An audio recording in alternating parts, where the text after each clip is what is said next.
Yohanes 19 ayat 30.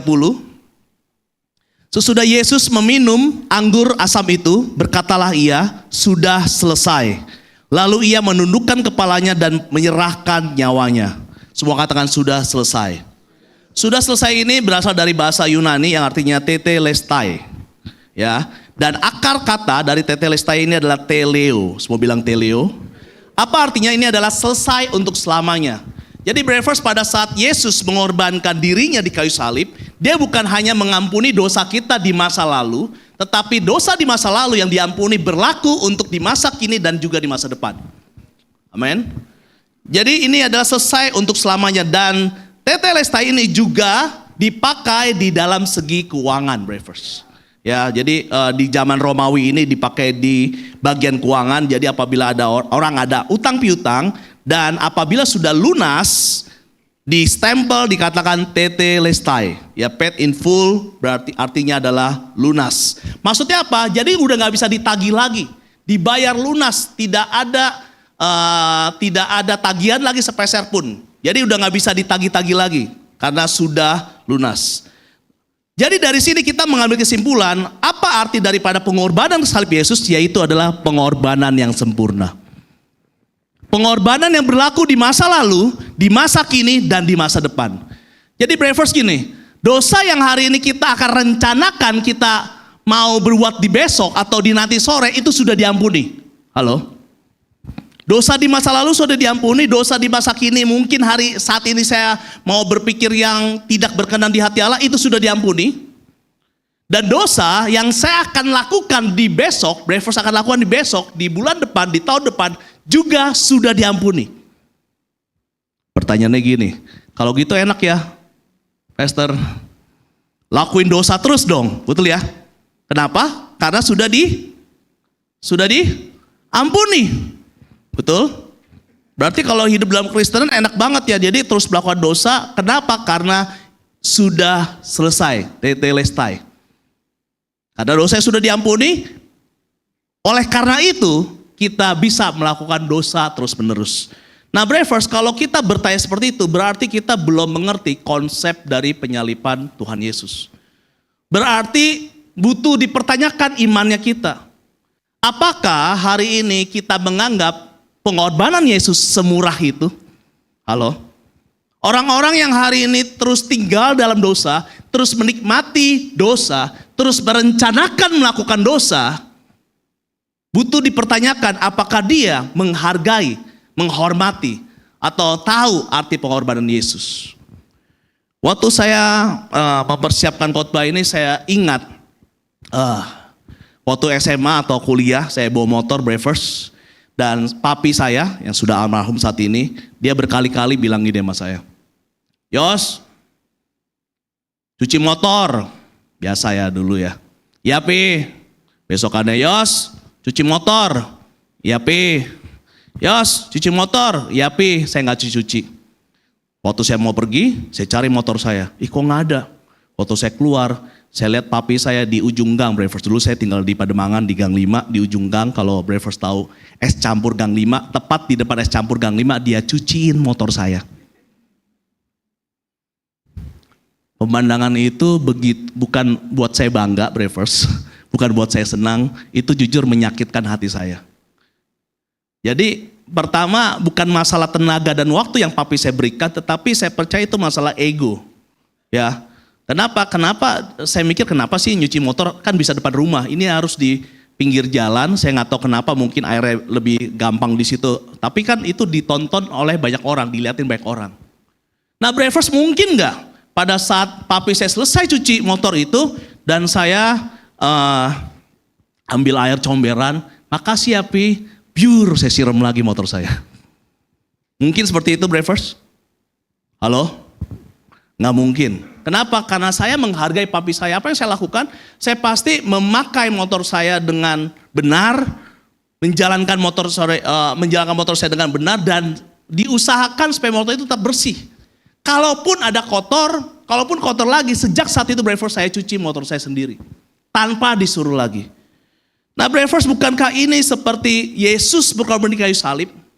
Jadi pada saat hari ini Yesus berkorban di kayu salib dan hari ini kita masih terus melakukan dosa, kita seperti hari ini mengotori lagi apa yang Yesus sudah korbankan. Dan Yesus berharga, bukan sekedar seperti papi saya cuci motor, itu pun sudah membuat saya sadar langsung. Tapi Yesus mengorbankan nyawanya yang berharga. Yesus yang adalah Tuhan yang tidak bersalah, dia harus turun ke dunia dan dia harus mengorbankan nyawanya yang berharga. Nah kalau kita mengerti konsep ini believers, kita akan menjaga apa yang hari ini Yesus sudah korbankan, amin. Nah banyak orang hari ini hidup terus di dalam dosa, terus menikmati dosa. Kenapa? Karena iblis datang untuk mencuri, membunuh dan membinasakan. Apa yang dicuri? Kebenaran firman Tuhan. Bayangkan believers, tetelestai artinya adalah apa? Sudah selesai. Berarti kalau sudah selesai ada sesuatu yang baru yang mesti kita kerjakan, halo. Selain dosa itu sendiri. Berarti ada banyak hal yang harus kita kerjakan dengan kuasa Tuhan. Nah ini dengar believers, iblis nggak apa-apa kita ke gereja. Iblis nggak apa-apa kita hari ini terima keselamatan. Tetapi iblis nggak mau mengerjakan sesuatu yang hari ini Tuhan mau kita kerjakan di masa kini. Come on. Kenapa pada saat kita kerjakan sesuatu yang hari ini dahsyat di masa kini, ini kita akan kerjakan dengan kuasa daripada Tuhan. Makanya iblis selalu menggoda kita, mencobai kita supaya terus hidup di masa lalu. Nah jadi believers, sekali lagi pengorbanan yang sempurna berbicara past, ya, present and future. Jadi hari ini dosa sudah selesai di masa lalu, di masa kini, dan di masa depan. Kita akan bahas satu-satu. Past, yang masa lalu. Nah banyak orang hari ini masih hidup di masa lalu. Banyak orang hari ini masih hidup di dosa masa lalu. Banyak orang hari ini masih hidup di trauma masa lalu. Di kejadian-kejadian di masa lalu. Padahal believers, akhirnya ini yang terjadi believers. Masa lalu terus jadi masa lalu apabila lu masih hidup di masa lalu. Sekali lagi. Masa lalu akan terus jadi masa lalu apabila lu masih hidup di masa lalu. Jadi pada saat hari ini Yesus sudah hari ini berkorban untuk kita, itu sudah selesai. Semua katakan sudah selesai. Jadi hari ini kalau kita masih terus melakukan dosa, itu berarti kita masih hidup di masa lalu. Dan dengar, tidak perlu sesuatu yang dibayar lagi. Maksudnya gini, seringkali kita ke gereja supaya Tuhan ampuni kita. Seringkali kita memberikan persembahan supaya Tuhan ampuni kita. Wah minggu ini gue lakukan lebih baik dosa daripada minggu lalu. Berarti minggu ini saya harus mempersembahkan lebih banyak daripada minggu lalu. Seringkali hari ini kita baca firman atau melakukan kegiatan-kegiatan agamawi supaya Tuhan memberkati kita. Nah itu konsep yang keliru. Karena semua itu tanpa kita lakukan apapun, Tuhan sudah ampuni kita. Jadi kenapa kita ke gereja? Kenapa hari ini kita harus baca firman? Kenapa kita harus menyembah, memuji Tuhan? Justru karena Tuhan mengampuni kita, akhirnya kita ke gereja, amin. Bukannya supaya, tetapi karena Tuhan mengampuni kita. Karena Tuhan mengampuni dosa kita. Karena Tuhan berkorban untuk kita, akhirnya kita memuji Tuhan. Membaca firman, ke gereja, beribadah, melakukan persembahan. Jadi apapun yang kita lakukan, kegiatan agamawi berbeda dengan mungkin di agama lain. Banyak orang hari ini melakukan hal-hal yang rohani supaya kenapa? Supaya diampuni. Padahal tetelestai, sudah diampuni. Jadi kegiatan agamawi kita, dengar, tidak membuat kita diampuni. Tetapi pengorbanan Yesus membuat kita diampuni. Makanya kita hari ini menyembah Tuhan. Nah kalau konsepnya kayak gini, kita nggak perlu diminta-minta untuk ke gereja. Halo, believers. Kalau konsepnya kayak gini, kita nggak perlu lagi untuk diminta-minta membaca firman. Kalau kita mempunyai pengertian seperti ini, kita nggak perlu diminta-minta lagi untuk hari ini memuji dan menyembah Tuhan. Kita akan selalu antusias ke gereja. Kalau konsepnya kayak gini, kita nggak perlu lagi nggak perlu lagi, ayo semuanya lebih lagi bersorak untuk Tuhan. Kenapa? Karena pengorbanan Yesus di kayu salib membuat kita bersorak-sorai bagi Tuhan. Amin. Bukannya supaya, tetapi karena believers. Nah jadi apa yang harus kita lakukan di masa lalu? Masa lalu jangan dihidupi. Masa lalu cukup dipelajari. Jadi apapun yang terjadi di masa lalu, kesalahan kita, keberhasilan kita jangan dihidupi. Cukup dipelajari. Apa yang kita bisa belajar di kegagalan kita? Apa yang kita bisa belajar di apa yang kita lakukan yang gak berkenan di mata Tuhan? Apa yang kita bisa belajar di kesuksesan kita di masa lalu? Seringkali banyak orang bilang gini, lu gak tau gue dulu sih gitu. Dulu mah gue berhasil, dulu mah aduh masalah uang-uang segini mah gue traktir semuanya. Tapi sekarang gue gak bisa gitu. Nah ini orang-orang yang masih hidup di masa lalu. Membicarakan keberhasilan bahkan kegagalan di masa lalu. Nah kita akan masuk inti hari ini Bravers. Semua katakan present. Present yaitu adalah hari ini. Present yaitu adalah today. Present juga artinya adalah gift, yaitu hadiah. Makanya present, ya saya artikan adalah today is a gift. Semua katakan today is a gift. Hari ini adalah hadiah. Bravers, kalau hari ini kita terima hadiah, responnya gimana? Hah? Bahagia, apalagi? Antusias, semangat, dan kita makanya banyak kado yang dibungkus. Kenapa kita pengen buru-buru untuk buka, untuk pengen tahu isinya tuh apa? Makanya Bravers, hari ini Matius 28 ayat 6 ini dikatakan seperti ini. Ia tidak ada di sini, sebab ia telah bangkit sama seperti yang telah dikatakannya. Mari lihatlah tempat ia berbaring. Hari ini kenapa kita harus antusias? Kenapa? Karena kebangkitan Tuhan adalah kemenangan Tuhan atas maut. Amin. Halo? Kebangkitan Tuhan adalah tanda kemenangan Tuhan atas maut. Itulah kenapa hari ini kita pakai baju merah.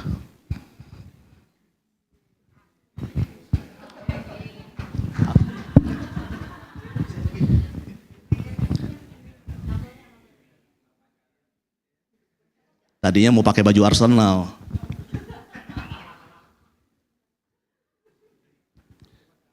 Iya, udah karena saya bukan fans Arsenal, saya minta sama Meyer kan, Mei tolong cariin dong, dia kan punya tuh Arsenal merah katanya. Dicari-cari belum ketemu. Nah Bravers, sadar gak kebangkitan Tuhan adalah kemenangan, semua kata kemenangan. Bayangkan apabila tim kesukaan kita, saya gak ngerti bola, saya gak bisa main bola, ya saya nggak paham bola, kok saya bisa punya baju ini karena saya hari ini cinta Indonesia. Dan pada saat timnas Indonesia ngegolin, apa yang saya lakukan? Yeay! Ngerti gak? Nggak ngerti. Apalagi menang, yeay! Dan saya percaya ribuan bahkan jutaan penonton di Indonesia, yeay! Padahal kita kenal, tahu pemainnya, saya juga nggak tahu siapa pemainnya. Apalagi sekarang pemain Indonesia rasa bule semua ya. Oke, darahnya darah dikit aja Indonesia ya. Itu artinya pemain Indonesia gitu. Dia nggak kenal saya. Ya. Bahkan pada saat kemarin Arsenal menang, ya. Arsenal lagi menang ya? Sorry ya. Pada saat 2-0 itu loh, yang kata ada anak muda itu siapa? Max Dom gitu kan. Saya senang. Kok saya senang? Karena teman baik saya fans sama Arsenal. Yeay gitu. Ngerti gak? Nggak ngerti. Pastor Andre pada saat Arsenal menang gimana responnya? Joget di rumah ya, tanya istrinya aja deh. Gimana responnya? Joget ya? Yeay gitu kan. Dan pokoknya kalau salah Arsenal menang semuanya benar. Tapi kalau Arsenal lagi kalah gitu ya gimana bro? Wasitnya tuh gak benar gitu. Gitu. Tapi apakah ada salah satu pemain Arsenal kenal daripada Pastor Andre? Nggak kenal. Kenapa kita senang? Mungkin yang lebih relevan para wanita. FC mau datang ke Indonesia bulan apa? Nah pada tahu kan? Teman saya yang cewek dia bilang gini, Jo doain ya Jo. Doain apa? Supaya gue dapat tiket nonton FC. Buset. Gue pikir mau doain apa gitu. Dan kemarin dia bilang gini, puji Tuhan Jo, haleluya, dia bilang. Akhirnya gue dapat VVIP FC. Berapa harganya? 5,2 juta. Gratis mah luar biasa ya gitu. Padahal pengen banget deh dapat yang nomor 1. Apa sih namanya nomor 1? Apalah pokoknya privilege apalah. Berapa itu harganya? 20 juta. Gue bilang baik duit lu, gue bilang.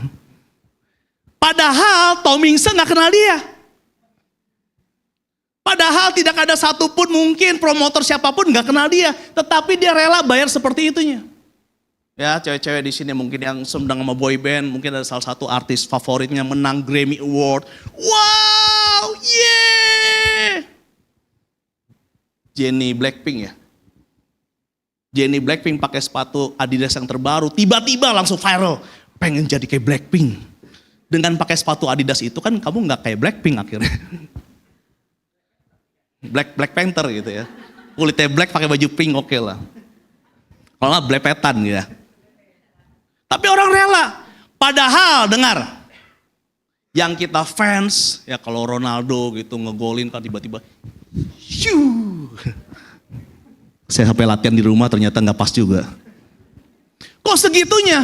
Padahal orang yang kita teriakin, orang yang kita rela ngantri berjam-jam, orang yang kita rela, ada orang-orang yang rela nabung, padahal maaf keuangannya nggak begitu oke, tapi rela nabung untuk nonton FC, VVIP lagi. Kok bisa segitunya padahal orang-orang tersebut tidak kenal kita. Yesus sangat kenal kita. Halo. Yesus mati untuk kita yang dikenalnya. Yesus bukan sekedar kenal kita, tetapi Yesus mati di kayu salib untuk kita. Halo.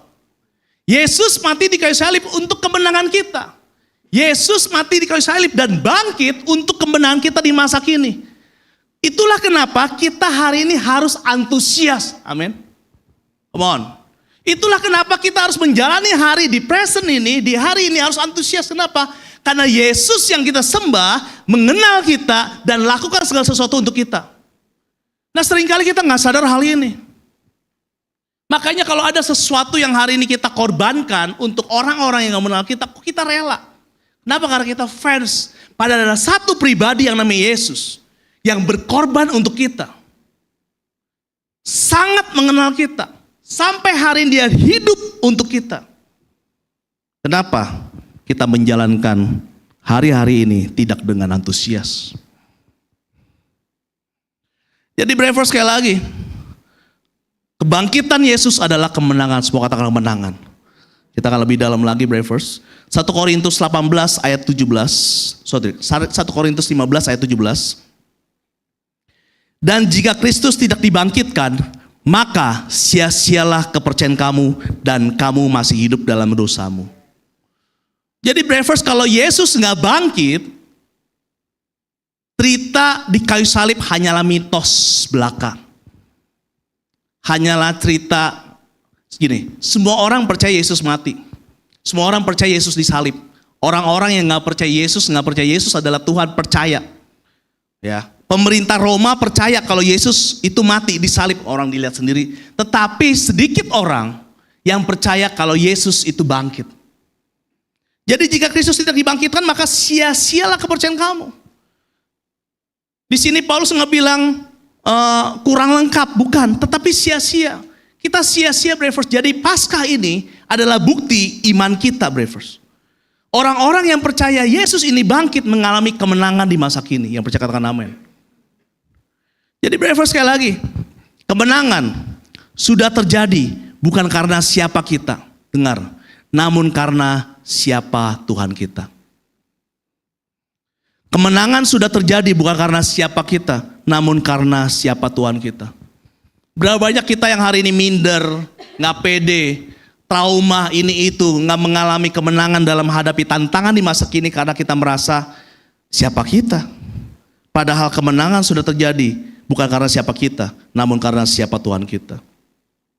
Nah kalau seperti ini brothers, ini menentukan kita untuk percaya diri.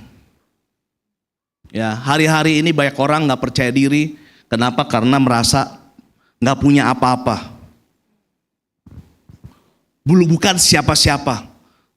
Nggak salah, tetapi definisi percaya diri adalah bukan karena kita punya apa dan berapa, namun karena kita punya siapa brothers. Halo? Mungkin quotes ini kesannya biasa dan simple, tetapi kalau kita menyadari ini, percaya diri bukan karena kita punya apa dan berapa, tapi karena kita punya siapa. Bukan karena kita punya sesuatu yang hari ini dunia bilang kamu percaya diri kalau punya A, B, C, D, E. Kamu percaya diri apabila punya A yang jumlahnya berapa, no. Tetapi karena kita punya siapa? Kita punya Tuhan yang mati dan bangkit untuk kita. Ini yang membuat kita percaya diri. Akhirnya kalau kita ketemu orang nggak minder, believers, nggak nunduk. Tapi kita angkat dagunya. Kenapa? Karena kita percaya diri, bukan karena kita punya apa dan berapa, tetapi kita punya siapa. Dan juga nggak sombong, ya. Dagunya nggak kedengak gitu loh. Kenapa? Karena orang-orang yang sombong, dia lupa kalau dia menang karena siapa. Amin. Jadi kalau orang percaya diri, dia akan respect sesuai dengan value dari Brave. Raja Holy Church ini Brave. Salah satunya adalah respect. Kita respect orang, dengar Bravers. Kita menghormati orang bukan karena apa yang dia punya, tetapi karena ini punya value di dalam hidup kita, Bravers. By the way, pada saat kita menghormati orang, bukan menunjukkan dia siapa, tapi menunjukkan kita siapa. Orang-orang yang menghormati orang menunjukkan kalau dirinya itu punya value, jadi nggak milih-milih waktu kita menghormati orang. Nah, Bravers, sekali lagi, berhenti untuk hari ini minder kepada orang lain. Berhenti untuk hari ini minder kepada kondisi. Berhenti hari ini kita takut kepada situasi. Hari ini nggak gampang. Lagi perang, lagi ya Amerika, Iran lagi perang, mempengaruhi harga BBM. BBM memang nggak jadi naik, tetapi harga bahan bakar daripada pesawat naik. Apa yang terjadi? Tiket pesawat naik, itu akan mempengaruhi biaya transportasi. Biaya bahan baku. Apa yang terjadi? Akan biaya perdagangan seluruh dunia akan terjadi. Tetapi believers, dengar. Waktu kita dengar, waktu kita ingat hal ini, kalau Yesus menang untuk kita, percaya diri akan di kondisi sekarang bukan karena kita punya apa dan berapa, tetapi karena kita punya siapa. Kesian sekali atau enggak tragis sekali kalau kita dipengaruhi oleh kondisi ini. Apabila kondisi baik, baru kita percaya diri. Apabila kondisi buruk, kita mulai menarik diri dan minder. Tetapi hari ini Yesus pada saat krisis, believers. Arti krisis apa? Kalau orang dunia melihat krisis adalah kalau orang dunia melihat krisis, kalau kita melihat Kristus tetap eksis. Amin. Halo. Tetap eksis. Nah, kalau kita melihat kemenangan, kebangkitan adalah kemenangan kita. Dan kita tahu percaya diri bukan karena kita punya apa, namun karena kita punya siapa. Dengar. Ini menentukan definisi hidup ini, believers.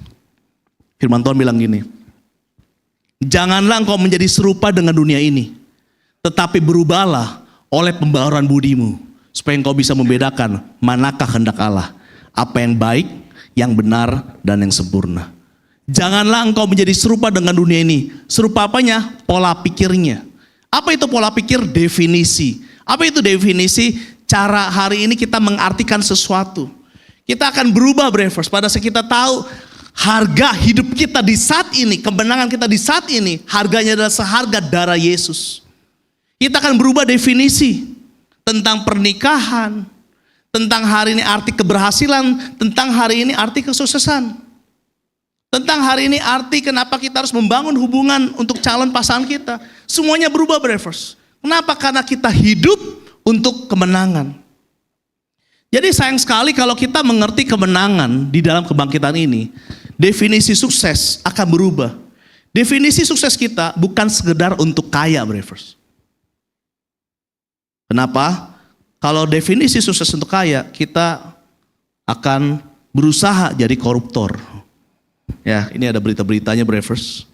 Sumber kekayaan Rizal Khalid, ya, the Godfather, tersangka korupsi minyak Pertamina, triliunan, believers. Kalau definisi kita untuk kaya, sekedar kaya, kita akan menjadi bandar narkoba. Bandar narkoba terkaya sepanjang sejarah, punya nomor 2, punya 27 pesawat Boeing 727. Karena definisi kita untuk kaya. Kalau definisi kita untuk terkenal, sukses adalah terkenal, kita akan berusaha, believers, untuk menjadi, ada satu menteri yang paling terkenal saat ini. Bukan karena prestasinya saja, tetapi menteri ini mengajak para ibu rumah tangga untuk mematikan kompor selesai memasak. Saya percaya menteri ini sangat bijak, believers. Dia menyarankan karena kondisi tadi yang saya cerita ya, perang di sana sini, harga BBM naik, Jadi dia menyarankan untuk menghemat. Dengan cara apa? Sesudah masak harus matikan kompor. Ingat itu ya. Dan akhirnya menteri ini menjadi terkenal. Nah kalau definisi sukses kita menjadi terkenal atau viral, kita akan melakukan seperti ini. Kenapa Rajoli Church belum viral kata orang? Ya karena kita visi build people. Kalau kita mau viral, kita minta untuk Pak Gembala untuk live TikTok dan minta pause. Saya percaya itu viral. Dan jujur saya nggak sering lah ya, beberapa kali meminta untuk Pastor Andre untuk melakukan hal-hal yang seperti itu. Saya bilang, elah bro, lu lakuin sekali lah, nanti gue klarifikasi. Kalau yang belum tahu ya, beliau akan lakukan operasi ya. Ini serius-serius. Operasi apa? HCL ya. Urat yang putus tersambungkan. Jadi di belakang Pastor Andre lagi curhat gitu. Ini nanti mau dioperasi gara-gara putus. Gilbert ngomong gini. Udahlah kok, diomongin dulu jangan sampai putus katanya. Dia lupa kalau gembala juga punya perasaan. Tanggal berapa, Pastor, operasinya? 13 April ya. Biarkanlah 13 April akan menjadi tanggal merah bagi Rajoli Church kita semua. Karena itu urat yang putus disambungkan. Saya bilang sama Pastor Andre, nanti lo setelah operasi kan susah naik ke atas gitu kan. Nanti kita pilih ya beberapa jemaat untuk gotong ke atas. Dan di videoin. Ya kan dari bawah, gotong, sambil bilang, hidup gembala, hidup gembala, hidup gembala, Andre, gitu. Nanti bisa viral tuh, ya kan. Kayak gimana sih gembala sampai dihormati seperti itu? Nanti minggu depannya saya klarifikasi, gitu. Tapi, iya setia kawan saya. Tapi keburu ramai sekali nih, gitu ya. Nah, Bravers, apabila kita ngerti kebangkitan Yesus adalah kemenangan untuk kita di masa kini, kita akan gak sembarangan untuk hidup di masa kini. Kita akan berubah paradigma kita. Kita akan berubah, kita akan berbeda dengan dunia. Seperti firman Tuhan mengatakan apa tadi? Jangan engkau menjadi serupa dengan dunia ini. Jangan definisi sukses kamu sama kayak dunia. Jangan definisi berhasil kamu sama kayak dunia. Jangan definisi hari ini keberhasilan kamu, pernikahan kamu sama kayak dunia. Berubahlah oleh pola pikirmu. Kenapa? Karena yang berkorban untuk kamu, darah, dan hari ini pengorbanan Yesus disiksa dan sebagainya, itu untuk kemenangan kamu di masa kini. Waktu saya tahu hal ini, tapi pada saat saya merenungkan firman ini, wah inilah kenapa Bravers, kita gak boleh main-main di masa sekarang. Kenapa? Karena yang hari ini membuat kita bisa menang di masa kini adalah darah Yesus itu sendiri. Masa darah Yesus dibuat mainan? Pola pikirnya gini, kalau kita masih main-main di hidup di masa kini, di hidup kita di masa kini, kita masih main-main dengan dosa. Oke lah, mungkin kita main-main dengan dosa, tetapi kita masih bekerja asal-asalan. Masih bekerja, ya asal gua hari ini kerja dapat gaji udah selesai. Hari ini kita masih pelayanan asal-asalan. Kalau hari ini kita punya keluarga, kita nggak jaga, kita jaganya asal-asalan, berarti kita masih main-main dengan darah Yesus. Karena kebangkitan Yesus itu untuk kita di masa kini. Makanya reverse pada saat hari setelah Yesus bangkit, dia nggak langsung naik ke surga. Dia ketemu dengan murid-muridnya. Kenapa? Karena dikasih misi, dikasih kerjaan. Apa yang harus kamu kerjakan setelah saya bangkit dari maut dan sebelum saya naik ke surga. Matius 28 ayat 18 sampai 19a. Yesus mendekati mereka dan berkata, kepadaku telah diberikan segala kuasa di sorga dan di bumi, karena itu pergilah. Jadi Yesus berkata, segala kuasa, kepadaku telah diberikan segala kuasa di sorga dan di bumi, karena itu pergilah. Kita fokus dengan kata karena itu. Ada hubungan antara kuasa Yesus dengan kita yang harus pergilah. Pergilah bukan berbicara berpindah tempat, tetapi pergilah berbicara ada sesuatu yang bergerak di mana kita berada. Halo. Kenapa? Karena ada kuasa.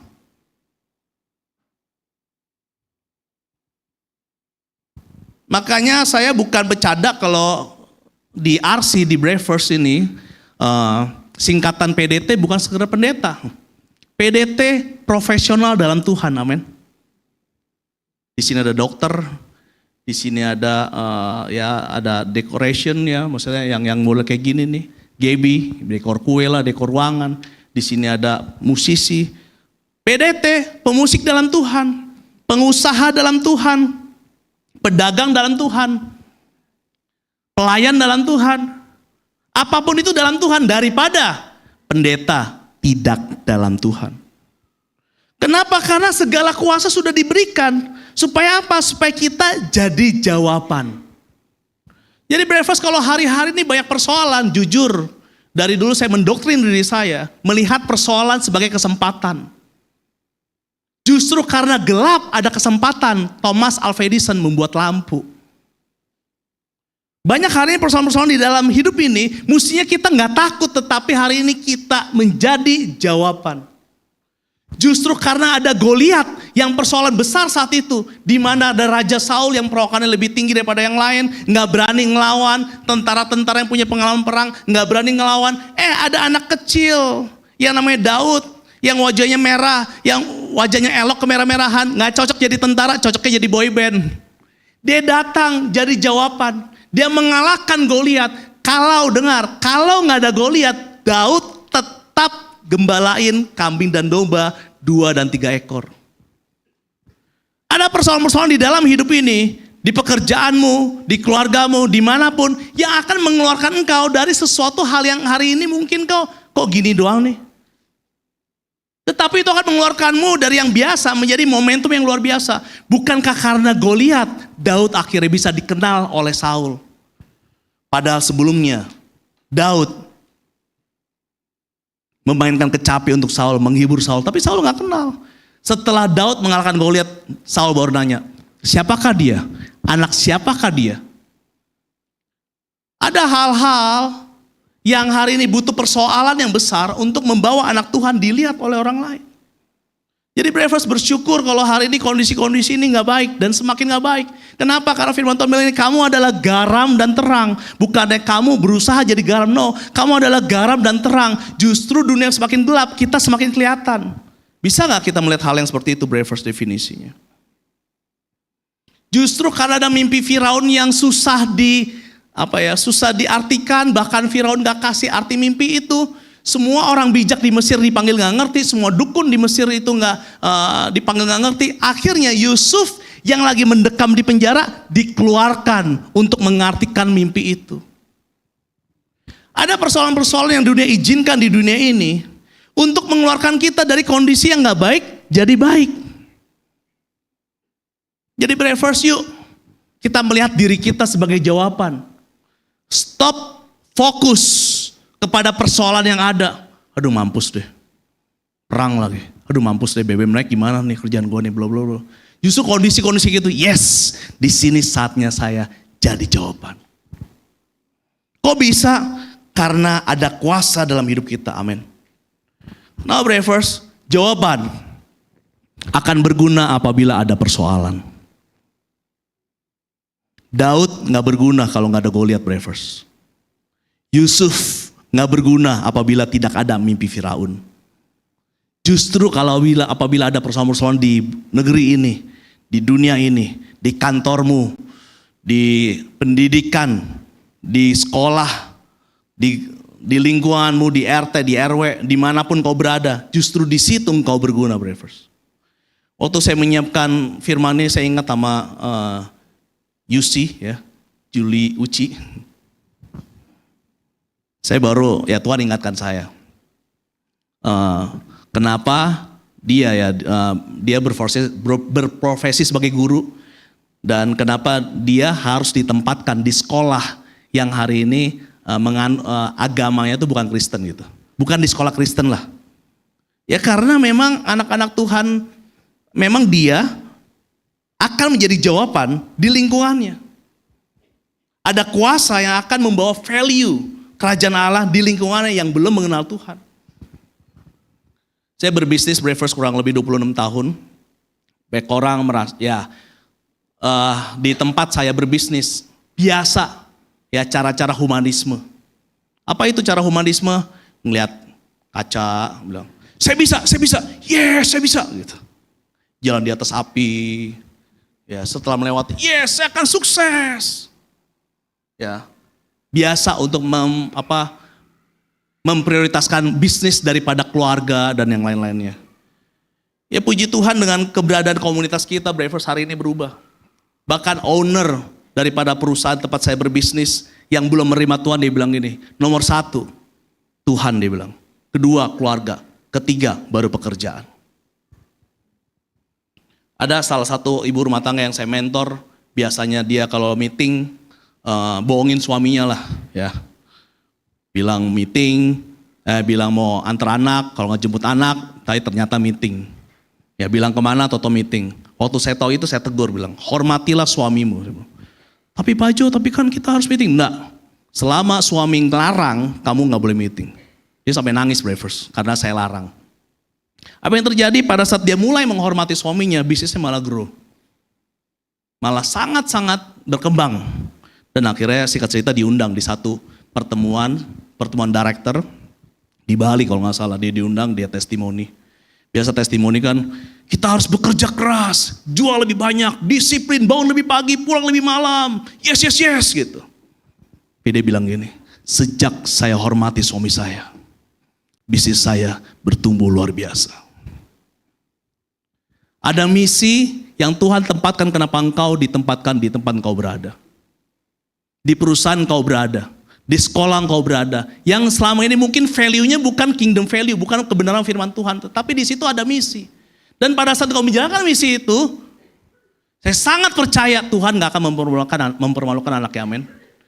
Apa yang kau kerjakan akan berkembang, supaya kenapa? Supaya orang bertanya, kok kamu bisa seperti ini? Dan kau akan bilang, yes, karena ini value-nya. Saya sangat tegas di dalam bisnis saya, kalau ada orang melanggar kode etik, biasanya ya pemimpin pemimpin bisnis akan melindungi salah satu mitranya supaya nggak ketahuan. Kalau saya bilang, kalau sampai ada mitra saya melanggar, saya ngelaporin, saya bilang gitu.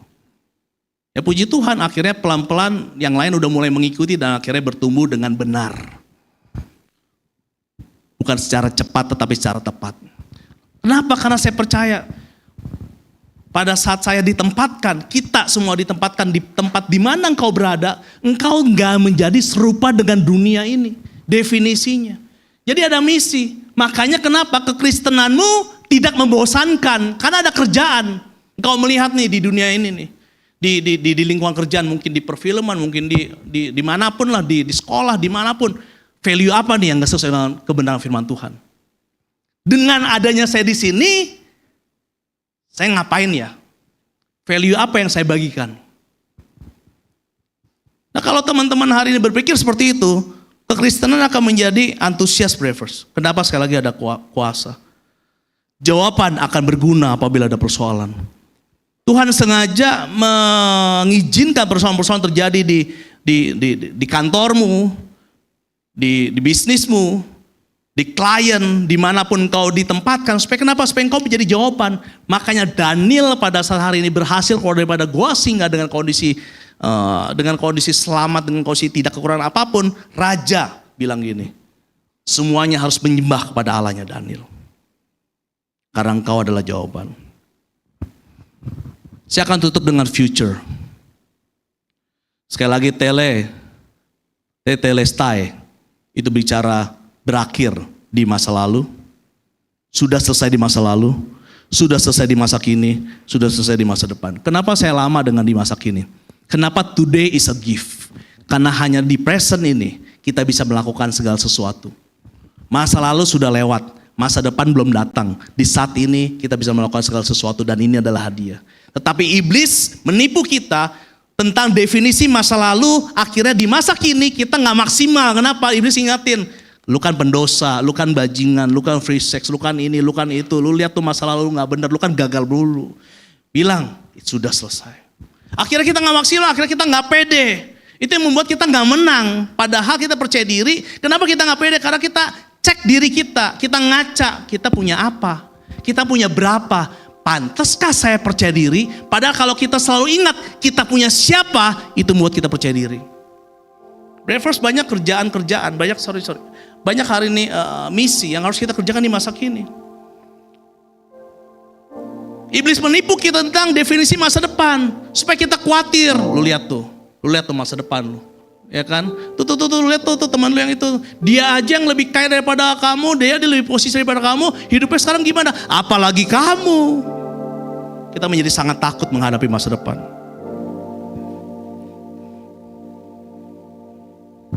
Waktu saya menyiapkan firman ini, believers, Tuhan apa ya yang mau saya bawakan kepada jemaat Rajoli Church? Satu yang Tuhan ingatkan kencang kepada saya. Jalani hidup dengan penuh kemenangan di masa kini. Lihat Goliat dengan antusias. Daud, pada saat belum ada Daud, Goliat maju, believers. Firman Alkitab yang mencatat ya.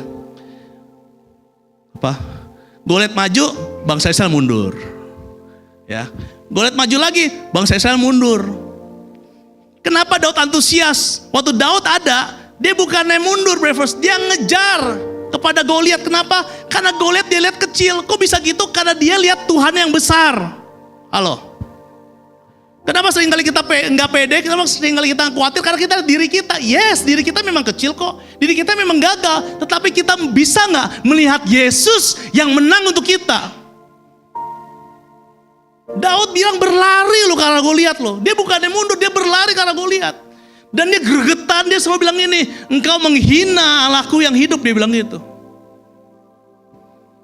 Dia gak bilang, kamu tau gak, saya tuh sering latihan, enggak, dia ngomong gitu. Dia bilang, kamu menghina Allahku yang hidup. Dan dengar pada saat Daud mengalahkan Goliat, bangsa Israel bangkit. Berbicara apa? Pada saat kita menjadi jawaban di masa kini, ada banyak anak-anak Tuhan yang hari ini minder percaya diri, yang gak percaya diri, yang hari ini takut, dia bangkit. Dia bisa ya. Iblis menipu kita untuk fokus pada persoalan-persoalan yang ada. Padahal persoalan adalah kesempatan kita untuk menjadi jawaban. Dunia melihat masalah, boleh nggak kita lihat masalah menjadi emas daripada Allah? Kesempatan, believers. Kenapa? Gue kan jawaban. Untung ada masalah yang gede itu tuh. Tapi orang-orang seperti ini, believers, yuk. Jawabannya ini nih, Amsal 23 ayat 17-18. Janganlah hatimu iri kepada orang-orang berdosa, tetapi takutlah akan Tuhan senantiasa. Bukankah di masa kini kita seringkali iri dengan orang-orang berdosa? Oh, dia pakai cara curang tuh makanya bisa kaya ya. Pakai cara curang tuh akhirnya bisa berhasil ya. Kok gue gak bisa ya? Mungkin gue bisa coba kali cara kayak dia. Firman Tuhan bilang gini, believers, tetapi takutlah akan Tuhan senantiasa. Maksudnya apa? Yuk kita di masa kini, kita lakukan terus menerus kebenaran firman Tuhan dengan kuasa Tuhan, believers. Karena masa depan sungguh ada dan harapanmu tidak akan hilang. Karena masa depan yang Tuhan siapkan masih ada. Sungguh ada. Dan harapan kita gak akan hilang. Saya akan tutup dengan firman ini, believers. Roma 6 ayat 4. Dengan demikian kita telah dikuburkan bersama-sama dengan dia oleh baptisan dalam kematian, supaya sama seperti Kristus telah dibangkitkan dari antara orang mati oleh kemuliaan Bapa, demikian juga kita akan hidup dalam hidup yang baru. Bicara new life. Kita akan nyanyikan satu lagu tentang memberikan hidup kita kepada Tuhan. Saya Kristen dari kecil, believers. Orang tua saya, papi mami saya biasa melayani Tuhan, udah gereja. Saya dari bayi di gereja. Papi mami saya suka ikut pelayanan papi saya, khotbah dan sebagainya macam lainnya. Tapi saya menyerahkan hidup saya ingat banget umur 18 tahun. Di tahun 2000 di Atma Jaya, di kampus saya, di POMA, Persekutuan Oikemene Mahasiswa Atma Jaya. Saat itu saya baru paham tentang ya kebenaran yang ini. Kalau Tuhan bisa pakai hidup semua orang yang mau menyerahkan hidupnya kepada Tuhan. Dan saya remah banget tentang lagu ini. Dan sejak saat itu Braver, saya bukannya bilang, oh hari ini hidup saya udah bagus, no, enggak.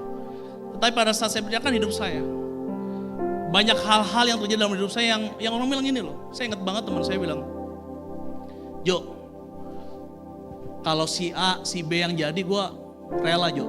Model kayak lu bisa jadi, gue bingung.